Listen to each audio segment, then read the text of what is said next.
back into the public domain. Your emails to sunday@bbc.co.uk. We're on social media at BBC R4 Sunday, and do send any texts to 84844. As you heard in the news, it's the Dalai Lama's birthday. The spiritual leader and head of Tibetan Buddhism turns 90 today.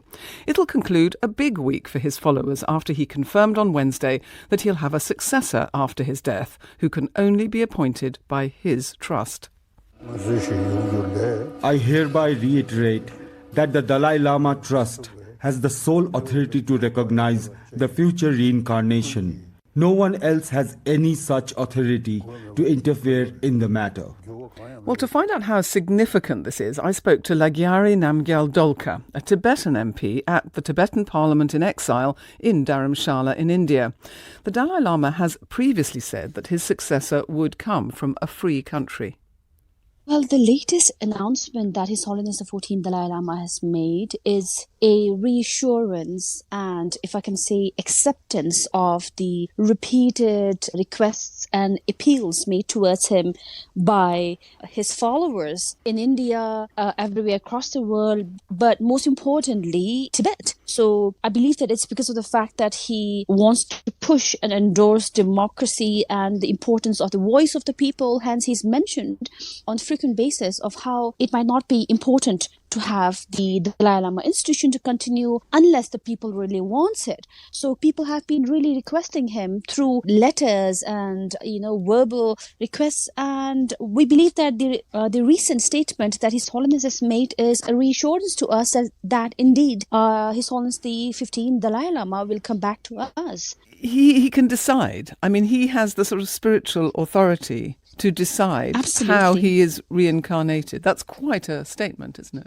It is quite a statement if we look in a Western sense. But if we are talking about the Tibetan Buddhist culture, which has existed for centuries and centuries, this is something that have been in practice for a very long time. We're talking about the Dalai Lama's institution, which has existed many centuries back. The entire concept of rebirth. I'll die and I'll come back in a different form. It's just that with the Dalai Lama, we're talking about this individual, the Dalai Lama, coming back to us as the next Dalai Lama. And he says that the next Dalai Lama will come from a free country. It's going to put that country into a very difficult situation, isn't it? Because China will have their own ideas about who the next Dalai Lama is. Well, before chasing the elephant in the room, I think it's important that we address this matter in terms of how we believe that when His Holiness the Dalai Lama mentioned the free world, it is going to be the free Tibet. This is how I see it.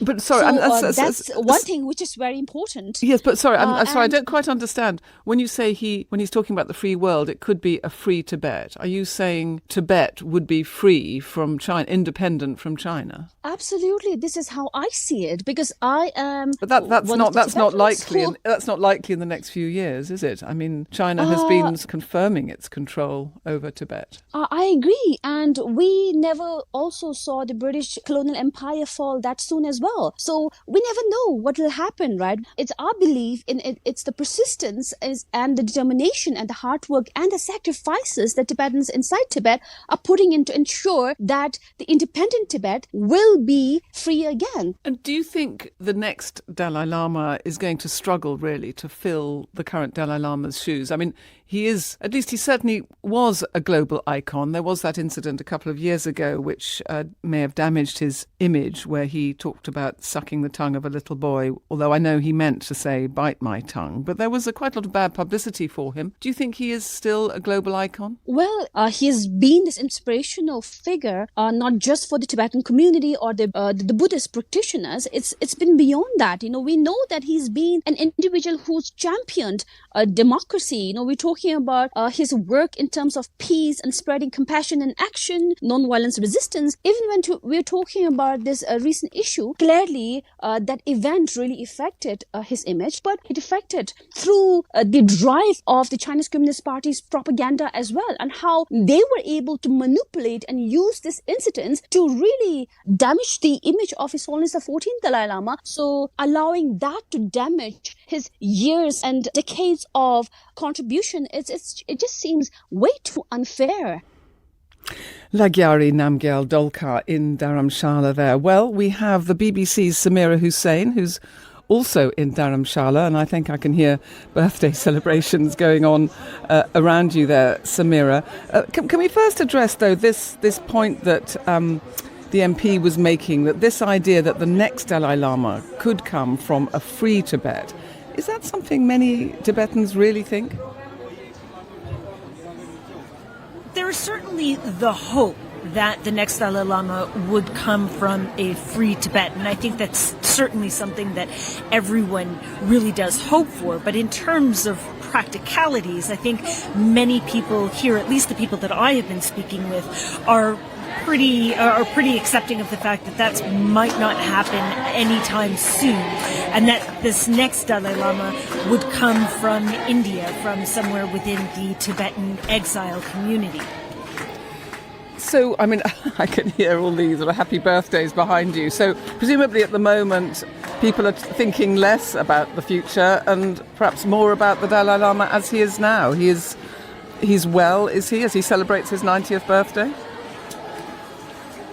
You know, I think there was a lot of anticipation in terms of what the Dalai Lama was going to say ahead of his birthday. You know, we'd always known that when he turned 90, he was going to address the issue of his succession.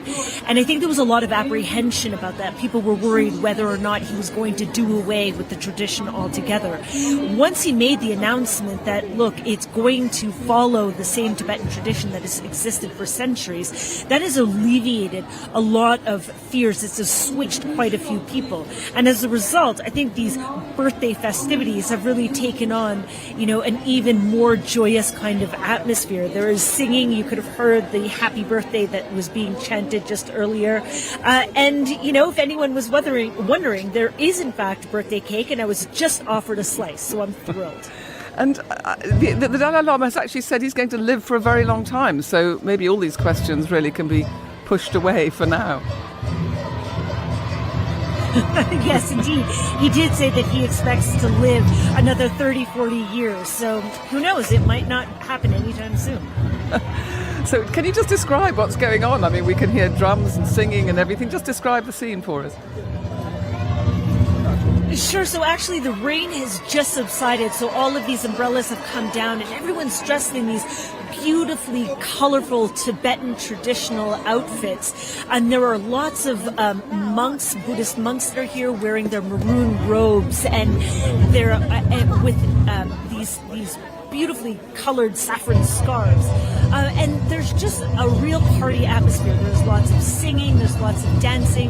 And in fact, right in front of me, a huge crowd has gathered because the Dalai Lama is going to be leaving from the head of the hall where this is taking place, and he's going to be moving back into his residence. And so hundreds and hundreds have gathered just in front of me to try and be able to get a glimpse and to be blessed by the Dalai Lama as he exits these birthday celebrations. Okay, Samira Hussain, enjoy the day. Thank you so much for joining us.